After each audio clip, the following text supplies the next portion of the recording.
You know what I mean? People are funny though, man, the way they try to do business. Hollywood is an ugly business, man. It's not anything like any other job. They do what they want to do. And they make up a reason. And a lot of it can just, guy just don't like you.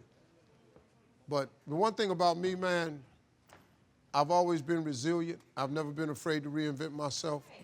And here's the key for everybody. When someone closes a door in your face, all you have to remember is when God allows them to close the door in your face, all God wants you to do is walk up the hall. It's some more doors. You just got to walk up the hall. Because I can promise you, he got a better door that he wants you to go through than the one that got shut in your face. That's a fact. That's a fact. But what happened to people is they stand there beating on the door. Open it back up. We're going to do a write-in campaign. Where are you leaving? I got to have my job. What about my benefits? Hey, stop. The door is closed for a reason. Because God just wants you to walk up the hall because he got another door. It's bigger, and when you open it and get behind it, you ain't going to believe what's back there. But you will never get to it if you stand in front of that door crying. Please open it back up. Help me. My family's... Stop. Go up the hall, man. These people that close doors in your face, they ain't the only door. They ain't the only door. God is the creator of all doors, man. I'm going to just go see what else he got for me. I don't even worry about that. You know what you should do? Every time you get a chance to experience first class, you should do it because it plants a seed. It's like the next time you buy an airplane ticket, just ask for an upgrade. Pay a little extra money, fly first class. What it does is it conditions your mind. Once you get in first class and you see how wide the seats are, and you find out why they shut that curtain, see, because they shut that curtain because they can't let you see what's going on up there. They passing out hot nuts. Everybody get a washcloth. They got a menu. You get to decide what you want. All the drinks is free. Once you sit in first class one time, the next time you get on a plane, it's very difficult to walk past them seats. And then your mind starts thinking of ways to get back to first class. And guess what? That's what you start attracting to your life. And you start behaving and producing stuff to get you back into first class. That's how you move up. You just take, like buy you one really expensive outfit. Just see how it fits. That shit is high for a reason. Don't think they down there just putting prices on. Buy a really expensive pair of shoes, ladies. Buy a really expensive purse one time. Just go on down there, buy the real Louis Vuitton that ain't ever on sale. Louis Vuitton don't even have sales. Just get you one. When you carry it, it changes your life.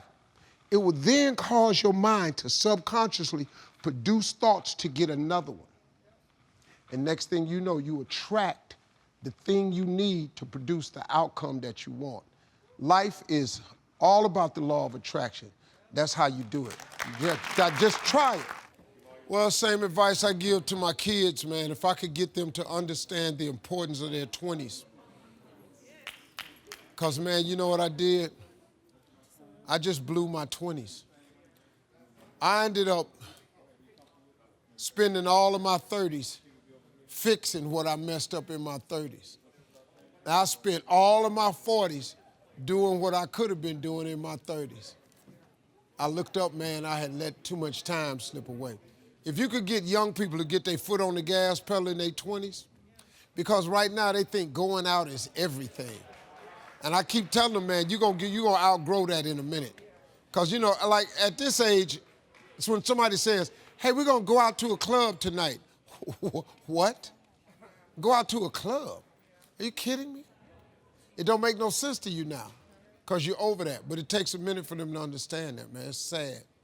I wish they'd get it. But I wasn't clubbing in my 20s. I didn't know how to make a vision board. I didn't know how to.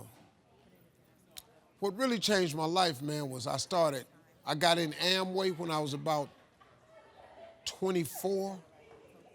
I got in Amway. And that changed my life, man, because the first time ever they introduced me to self-help books. And I read 2 books that changed my life. It was The Power of Positive Thinking by Norman Vincent Peale and The Magic of Thinking Big by David Schwartz. I read them books and it changed my life. But it also made me remember what my mother had taught me because she was a Sunday school teacher, because all self-help books are Bible-based. It's nothing, everything comes from the Bible. All them self-help books, that's Proverbs. That's all it is. It's the book of wisdom and understanding. If you could read that, it'd change your life too. But sometimes you need, regular books where you can relate to it differently. But it's all comes from the Bible. It's like a great book is The Secret. But if you read The Secret, it's all Bible versed. I mean, it's just based on the Bible. You can't think of nothing new how to tell a person to succeed without the Bible. You can't. It doesn't work that way, So, all right, families, mask off, please. A couple of books changed my life, man.